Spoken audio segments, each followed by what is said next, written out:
gonna start off with the song I made up about my dog. Just like change then the vibe in here a little bit. You ready? Okay. Her name is Mabel, and she was a dog, shaped like a log, but frogs wouldn't sit on her. Her name was Mabel, and she was a dog. She liked to eat grass while she sang this song. You can join in this part. Bark, bark, bark, bark, bark, bark, bark. Bark, bark, bark, bark, bark. That's her song. She's a dog. Bark, bark, bark. No, there's another one. Bark, bark, bark, bark. Bark, bark, bark, bark, bark. Thank you. So that's why I write poems. Yeah, so I got a dog, and I wanted to try and train her by, words and songs. So I started, every time she takes a nap, I play John Mayer. So that if if I play John Mayer, she'll just go to sleep magically. Dogs don't work like that, though. But I do. I'm easily trainable that way. I write poems a lot when I'm sad, and pretty much when I'm happy, too, which is also being sad. So I'm going to read a brand new poem to start the set off, because this is a slam thing, and I feel like everybody's nervous, and it's like, oh, who's going to win? What's going to happen? So I'm just going to do the opposite of that and read something I've never, ever read out loud before. Cool. Thanks for accepting me. Okay. I wish I wasn't so sad. I'm in such a good mood. It's like a bone buzz, like a neon sign spelling, I am here. I am the only sign I need. Every room I walk into, I paint the walls gray. I keep forgetting which day of the week it is. Doesn't matter, unless the calendar sings a tune on my cell phone. I sing a song I did not make up every single day called Gravity. It's not a curse, simple and sudden like love, but I am a reluctant magician. I don't know if I believe in God, but I have laughed in every type of weather.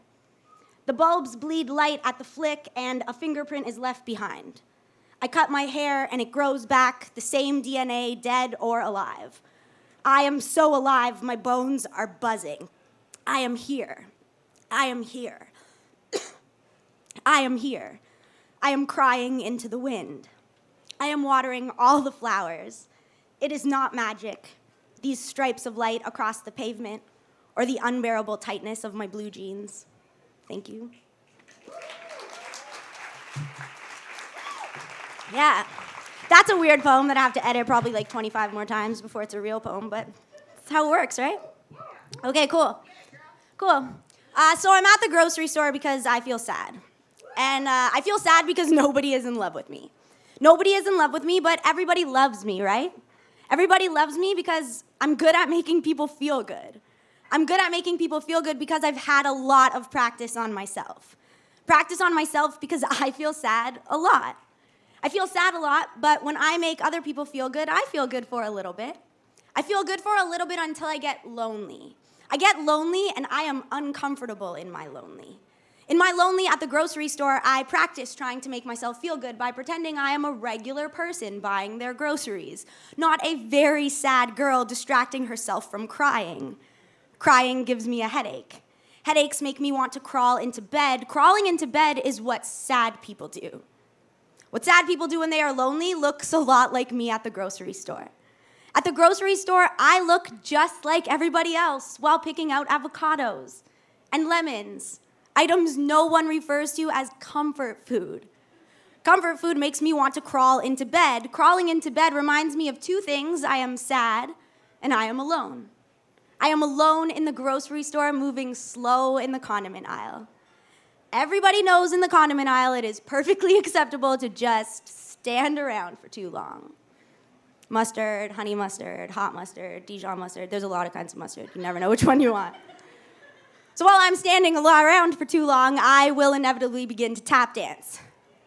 Tap Dance Lonely in the Condiment Aisle is a freaking fantastic title for a book, I think to myself while waiting in line to reach the cashier. The cashier seems surprised when I ask her how her night is going.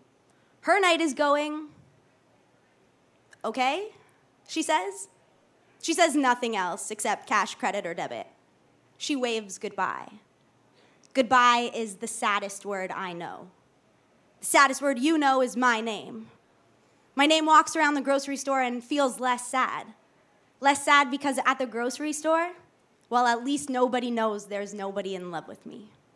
Thank you. Yeah.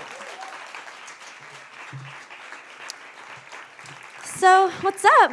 Minneapolis, Minnesota, Twin Cities? I don't even know what to call you guys. You have so many names. So I am pretty nice, I guess. It's like, Canadian is like default nice. So sometimes I think I'm mean, but then an American person is like, no, that's really nice what you just said. And I'm like, oh, I'm so confused. So yeah, feel free to like, on your way out, just like say something mean to me. Because I'm really used to nice people, and I need to get a thicker skin, because I had the opposite experience of most people on the internet. Like, most people say nice things to me on the internet, which is really weird. Because everyone's always like, don't read the comments, and I'm like, why? They make me feel so great inside. Yeah, so just like say something mean on the way out, just whatever you want, it's fine, I'll take it. I'm trying to be tough and whatever. I cry too much, that's the honest truth. Okay, so I'm like pretty much your regular white girl. Except for the fact that like I'm depressed, which I feel like is becoming like a regular white girl thing to be. I don't want to say that it had anything to do with that or anything, but I think that it's a fun club to be part of, so that's cool. Yeah, I have like the typical story. I'm going to tell you a bit about my parents, and then that will probably just make everything make sense. So here's a story. My father moves to another country, and there is no way to say I'm sorry if you're not. It's the night before we arrive in San Francisco, which is so far my favorite night of our 3-week trip. We are somewhere on the coast at a Holiday Inn. Our room is standard. 2 beds, a TV, a mini fridge. We are each sprawled atop our own bed on the covers. You have a conference call with the office in China for work on our vacation. So an acceptable consolation, we are staying in for the night. An acceptable consolation, you toss me a 20 to raid the vending machine, and while I stock up on chocolate bars, I think to myself, you know, maybe this isn't so bad. While waiting for your call to come in, we catch a marathon of the Golden Girls, and gently into the evening, like 2 kettles of boiling water, we are laughing at all of the same parts. It's tomorrow, and we are in San Francisco finally after a day of being holed up in your car. We're sitting at a patio table at Fisherman's Wharf. Sea salt breeze, I keep licking my lips. We have a whole crab on the table. You played Grim Reaper and picked him out on the way to our seats.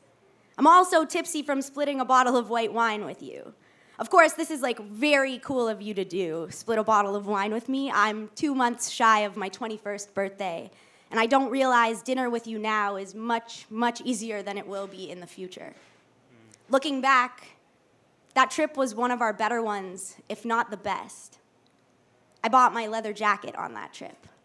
It's been my main choice in weather protection for the past 9 years. It's so weird how a jacket can be more reliable than a father. Thank you. Yeah. It's like, yeah, dad suck, woohoo! No, my dad and I are like really repairing things lately. He just went through his second divorce and called me one night having like a panic attack, I guess, and he had never experienced that before. And he called me and he said to me, I'm so sorry to do this to you, but I think you're the only person that will understand what I'm going through. And it was actually a really beautiful moment for me and my dad, because I was like, this is what we've always needed. I just need to be the parent, and you need to be the person coming to me. This will fix everything now. And so far, so good. So yeah. Turns out I'm an excellent father. True story, though. I'm really good. I went to visit him, and I would like make him coffee in the morning before he went to work. It was actually really cool. I was like, this is what it's like to be a dad. I'm going to be so good one day. Then I got a dog, and I was like, never mind. You can do whatever you want. Lick my face, sleep in the bed, I don't care. Okay, so this poem is for my mom. It's called Nature versus Nurture. It has been said that I am just like my father. This might explain why most days I dress up in my mother's clothes, use her signature shade of scarlet to paint my lips a familiar smile. I do not use her signature trick of turning her heart inside out the way she showed me to use her softness as bulletproof vest. Armor is for women who have something to lose, and in this way, I am not like my mother. The inside of my heart is covered in stucco scales. My father has a crocodile smile, a flawless flash of shiny distraction to keep you from finding the bodies he's left behind, but if you look close enough, the evidence lies in the residue between his teeth. I have been told my tongue should come with a warning of blunt force trauma, and it's true. There are nights I wear nothing but a blood-stained smirk to veil my secrets. Nights my smile is the simple act of baring my teeth. I am just like my father. But if it weren't for my mother, I would not know how to take responsibility for the bite I bear when I wear the crocodile smile. Because there are nights I cannot help myself. When the full moon howls, I howl back. I am the daughter of nature versus nurture. Each verse for my father is actually a love letter to my mother. My mother, the sparrow. My mother, the nest. My mother, the branches. My mother, the leaves. My mother, the tree who cut and whittled herself to build me a boat offering safe passage. My eyes watch our slow-sailing reflection in the water, and in its stillness, it's almost impossible to tell if the tiny yellow lights scattered across its surface are mirrored stars or crocodile eyes. But my basic instincts are well acquainted with the sensation of nature's gaze fixated on me when my father tells me I am beautiful. And I always hope it's because I remind him of my mother. Thank you. Cool.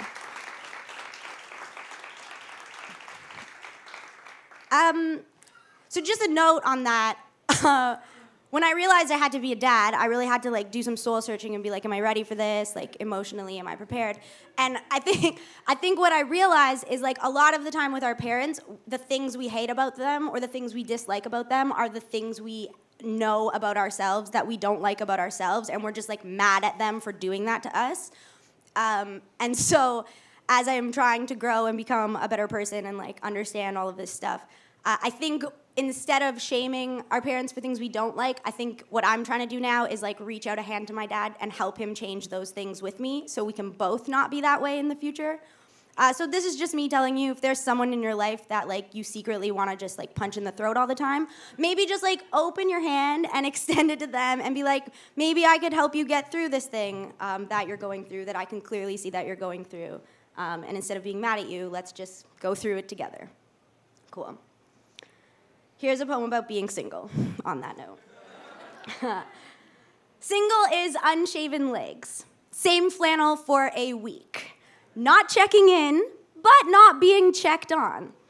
It's cheese and crackers for dinner. Skittles bought drunk at 3 a.m. for breakfast. Sweatpants. Fuck it. No pants. No bra. Clean laundry in a pile at the end of the bed. Chocolate in bed. Movies in bed. TV in bed, shameful, shameful TV in bed, books in bed, writing in bed, texting in bed, phone calls in bed, not answering phone calls in bed, dreaming of not being in bed in bed.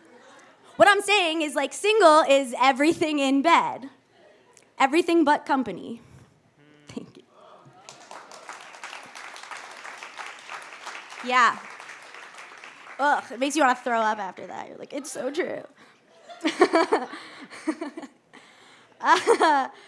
Okay, so here's a poem that I would like to share with you. It's a bit of a story poem, so it's going to take a minute. But I just want to tell you that when I did this poem in New York last year, and the host, the host came up afterward and was like, oh, Sabrina's pretty cool. She just did a contrapuntal and she didn't say it ahead of time. And that's what poets usually do. And she's not pretentious at all. And I was like, I'm dumb. I didn't know that's what it was called. I just thought it was a switcheroo poem where you just, I don't know.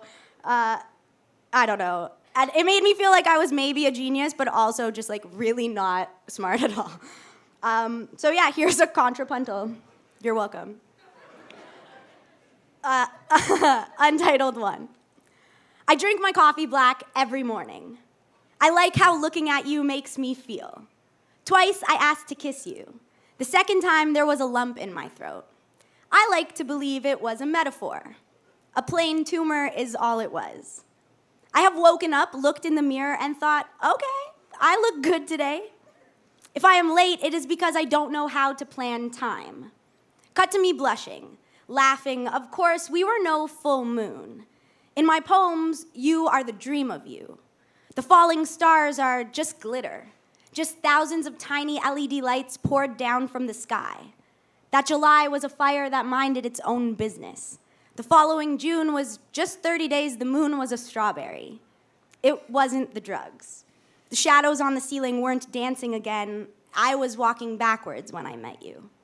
You are not the first boy who I wrote into existence or loved. That thought unties my shoelaces. Once we were a crescent moon, weightless as a smile. I love you. Still, I'm not sorry I don't want to write about you anymore. So let's see how long we can go without talking. This time, if we really try, maybe I will forget your birthday. I miss you, but I don't wish you were here. 2. Thanks for clapping. 2. You don't like coffee. You like what it does to your body. You like the way coffee makes your body feel, so you take your cream and sugar with coffee. I'm not sure why you kissed me back the first time. I suspect you liked what it did to your body. You liked the way my kiss made your body feel. Once, I let you wrap your palms around my neck to feel the tumor ride my throat like an elevator. You wear sweat shorts, and I still want to fuck you. Once. You gave me a bouquet of pink roses, or was it a fury of your puckered lips? When your elbow found mine in that crowd after a year of our mouths not speaking, I was not happy to see you. I was relieved. Once, you said a person is either a peacekeeper or a pot stirrer. Think about that for a second. We both knew which I am. I bet you think you're a peacekeeper. I bet you think magicians don't exist. You are the first dizzy wind spell to trip my tornado. Once you smiled in my direction, and balloon on the loose, there I went so high I forgot which came first, you or the dream of you. You told me once after work you took the bus all the way west to watch the sunset only to miss it. You said you were so glad you made it to me on time. If you came back, I would not ask why. You may say none of this ever happened. Whoops. And 3. Sorry. All my markers are falling out. All right. This is the mishmash part. I drink my coffee black, but you don't like coffee. You like what it does to your body. You like the way coffee makes your body feel, so you take your cream and sugar with coffee every morning. This is not about you. I just like how looking at you makes me feel. Twice I asked to kiss you. The second time, how you said, I just don't think I can give you what you want. Really not sure then why you kissed me back the first time. I suspect you liked what it did to your body. You liked the way my kiss made your body feel. Once there was a lump in my throat. I like to believe it was a metaphor for every feeling I have ever swallowed. A plain tumor is really all it was. See how this is my story. I have woken up, looked in the mirror, and thought, damn, I look good today, and you wear sweat shorts in public, and I still want to fuck you. Once you gave me a bouquet of pink roses, or was it a fury of your puckered lips? If I am late, it is because I was too anxious to leave. I don't know how to plan time, so when your elbow found mine in that crowd after a year of our mouths not speaking, I was not happy to see you. I was mad that I was relieved. Cut to me blushing, laughing. Of course, weren't you dancing beside me? But we were no full moon. Once you said a person was either a peacekeeper or a pot stirrer, and we both knew which I am, and I bet you still think you're a peacekeeper. In my poems, you are the dream of you. Maybe is this alternate universe where the falling stars were just glitter, just thousands of tiny LED lights poured down from the sky. That July was a fire, but it minded its own business. And the following June was just 30 days the moon was a strawberry. It might have been the drugs. But the shadows on the ceiling were not dancing again. I was walking backwards when I met you. I made all of this magic, and I bet you think magicians don't exist. Well, you are not the first, boy, who I wrote into existence or loved. You are just the first dizzy wind spell to trip my tornado. That time you smiled in my direction. And balloon on the loose, there I went so high, I forgot which came first, you or the dream of you. And it's that thought that unties my shoelaces. Because once we were a crescent moon, weightless as a smile. And I love you. Still. I'm not sorry. I just can't write about you anymore. So let's see how long we can go without talking. This time, I will really try to forget your birthday. Maybe. If you came back, I would not ask why I miss you. But I don't wish you were here. And you may say none of this ever happened, but all of the details sure fit. So abracadabra. Thank you. Cool. So throw up your hand if you've ever been in love. And then just keep it up there if you think the person you were in love with was in love with you too, but you're not really sure because you didn't actually tell them how you felt. But like you had that feeling, like you knew it was going on, and you didn't want to ruin the like cool magical vibe that was going on. And you're like, if I say it out loud, I'll pop the bubble. There it goes. So you just kind of like know that it's there and just like go on with your life for as long as you can, being like, we totally have this thing going on. They just like don't want to acknowledge it the same reason I don't want to acknowledge it. We don't want to ruin this thing that we got going on. And then there comes a moment in time where you realize, no, I'm definitely the only one in this whole thing. It's definitely just me. Okay, cool. Yeah, same. I'm gonna tell you a short story, and then I'm gonna do this poem about, so I was in love with someone for 3 years, one of my friends, and when it came to the realization that I'm definitely the only person that like has feelings in this thing, because I was like, hey, remember that time we kissed, wanna do it again? And he was like, no. I was like, same. I was just asking. I feel the same way, totally. So we were like, it's cool, it's fine, we're good. We're friends, it's great, we're friends. Everybody loves friends. Friends are the best kind of ships to sail on, right? Like, so that was a good joke. Thank you. As funny as I am depressed, it's cool. Anyways, so we go to this concert, right, with some other people because we're all friends and you do that in groups, be friends, and so anyway, we go to this concert, and at the end of the concert, we're like waiting in the coat check line, and some people didn't bring their jackets, and some people did, and he didn't. Voldemort, that's what I refer to him as.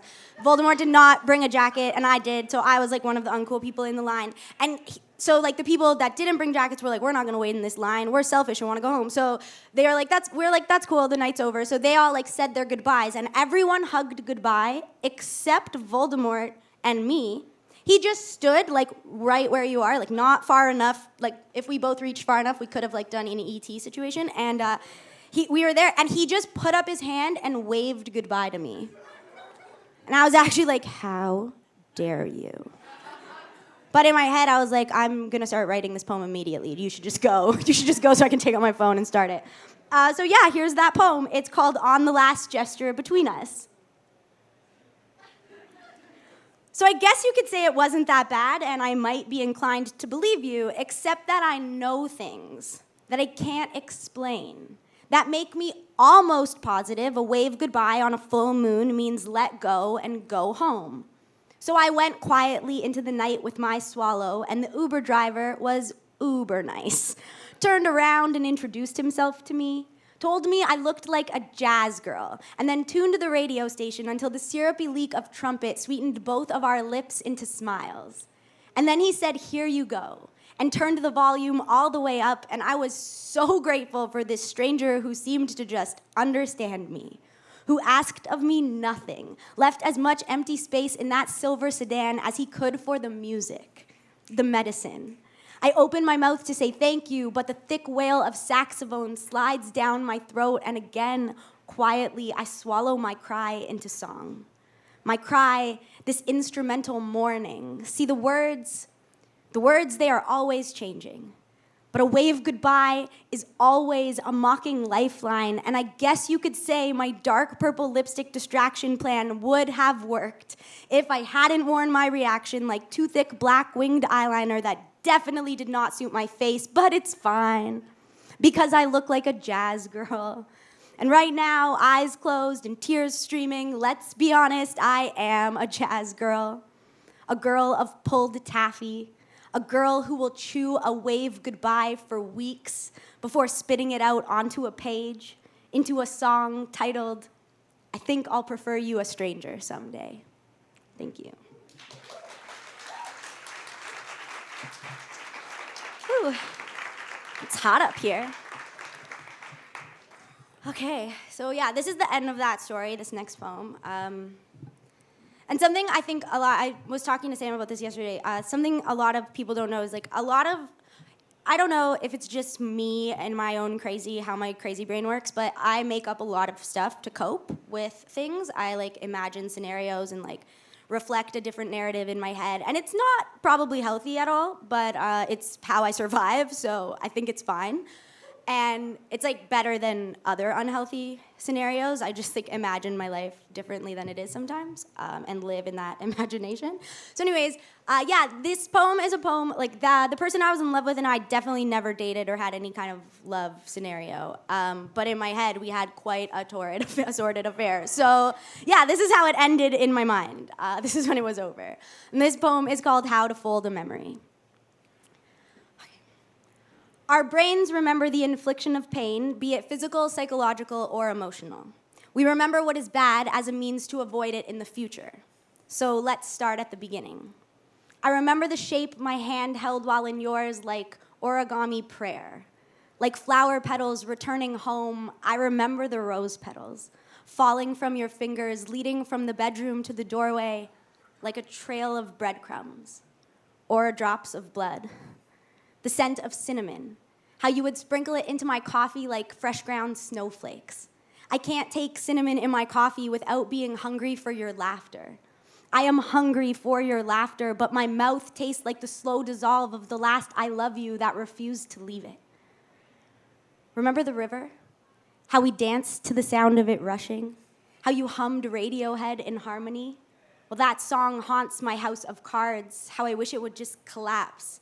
How I wish I could forget how I got here. How did I get here? I was carried in the teeth of your charm. Or I walked. I marched. I was a turning cheek parade. I wasn't paying attention to the highlighted route. Or there was no map, and I just got lost. But with every journey back into our past, it becomes harder to find our way there. Our brains are constantly rewriting the path, rewriting what we remember. So let's start at the end. It was by Little Sugar Creek in the warm Kentucky breeze that we stood off, unfolding in silence. In silence, it's impossible to tell what the other person is thinking without looking them in the eyes.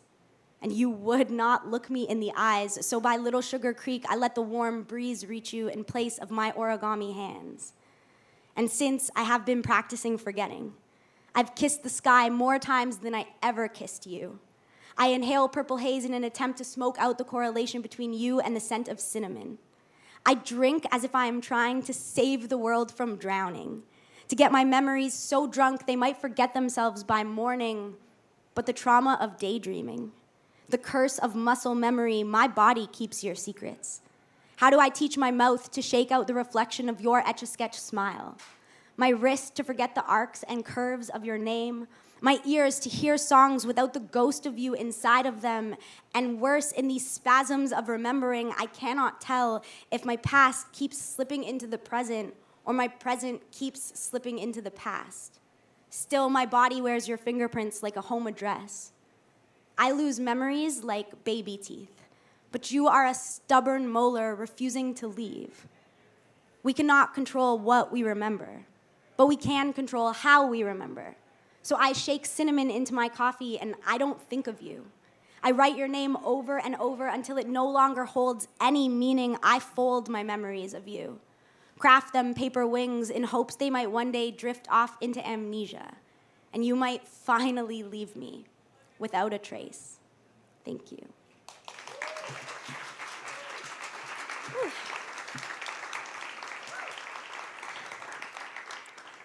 So the thing about being in love with like a person that you made up is that it's kind of hard to get over them because they're perfect in your head. They're literally perfect because you made them up for yourself. So yeah, the work of forgetting is my biggest work that I ever do, because I have a problem letting go of things. So yeah, here's a poem. We talk about self-care a lot. Self-care is like bubble baths and all that shit, but it's also like paying your bills on time and like getting a checkup. I was gonna say getting your car checked up. That's not a thing. Like going to the dentist or whatever. Yeah, so here's a poem about small ways that I try to self-care. It's called 7 Small Ways in Which I Loved Myself This Week. I flossed. While picking up fruit and vegetables at the market, I spontaneously bought myself flowers. I practiced saying I love you in the mirror.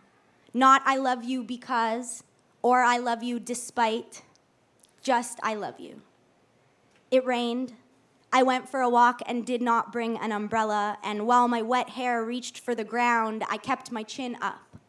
I kept my eyes open. I indulged in a donut for breakfast and did not step on a scale immediately afterwards. I held hands with my sadness, sang it songs in the shower, fed it lunch, got it drunk, and put it to bed early. I did not think of him, not even once. Thank you. Cool. Is 2 more poems okay? Great. 6 more? Oh. I do like the number 6. It's a good one. I have 6 rocks in my bag. I just want to say, like some people carry around like cool rocks. I just picked them up off the ground and carried them in my backpack. Can't explain it. No reason why. It's like you see it and you're just like, yeah, you're my friend now. And it's a weird thing that I can't explain that I do. So yeah, on the note of getting better, this is it. Follow up, a prayer, a spell. I am feeling better, so I say good morning and mean it. Yes, today is a good morning to exhale, to feel joy with the release of breath I no longer need to be holding. I am not alone because I feel alone. I am not alone because I feel alone. I am not alone because I feel alone with company. When I look in the mirror, I will find a reflection of the gifts I have been withholding from myself. Light hits everything at a different angle. I make a habit of tilting my head. And when the sadness waterfalls, I will let the salt cleanse the wounds I cannot see. I will let dance parties be the hospitals I heal in. If I need more help, I will let the people offering help me. If I need more help, I will let the medication help me. I forgive my body for being a machine after all. I forgive my memory for being the cupboard door that will continue to pop ajar no matter how many times I push it shut. I forgive myself, even if I am the last person I want to forgive, especially if I am the last person I want to forgive. Whatever I have come from, wherever I am going, I will remember the present as the right place to start. Today is a good day to wake up and be great, and give thanks for the relentless pump of this heart, the way it does not know how to hold back. I exhale and I begin. Thank you.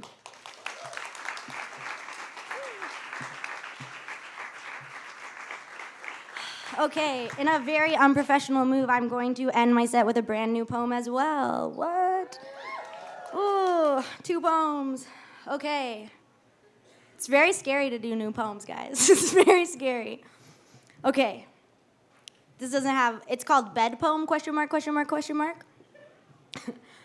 First, I imagine a bed. I imagine a comfortable bed with at least 2 pillows and a comforter. A fluffy comforter that has some weight to it and is cool to the touch. I imagine the bed is in a room and the room's windows are open. I imagine I opened the windows myself. Yes, of course, the room is my room and I keep the windows open. On the windowsill there is, I imagine, a candle melted 3/4 of the way down its jar. 2 pine cones sitting in the scoops of wooden spoons and a small gold bell. I imagine I pick up the bell and ring it and you can hear it from wherever you are. I imagine I am too afraid to ring the bell even once. There is a calendar on the wall set eternally to April. A record player always spinning Frank Sinatra live at the Sands. There is nobody in the room but me. I trot around the bed in front of the open window. I imagine the window looks out into a field of purple and yellow speckled green grass. Once a week, on Sundays, I pick 3 flowers and put them in a clay vase I made at camp one summer that sits on my desk. I imagine the camp air is not better than here in my room with my bed. I sit on the edge of the bed and fold my underwear into neat piles. Cotton thongs, lace thongs, boy shorts, high-waisted ladies, and weird silky material extra things. I say out loud things I want to remember. Vet appointment Monday at noon. Flight Tuesday at 1:30. I don't have to be sorry for choosing myself. It is here where things get complicated, real. Because I have imagined a bed, I must lay in it. I am not sorry for choosing myself, just lonely. And I imagine that's okay. I imagine I'm okay with that. Thank you.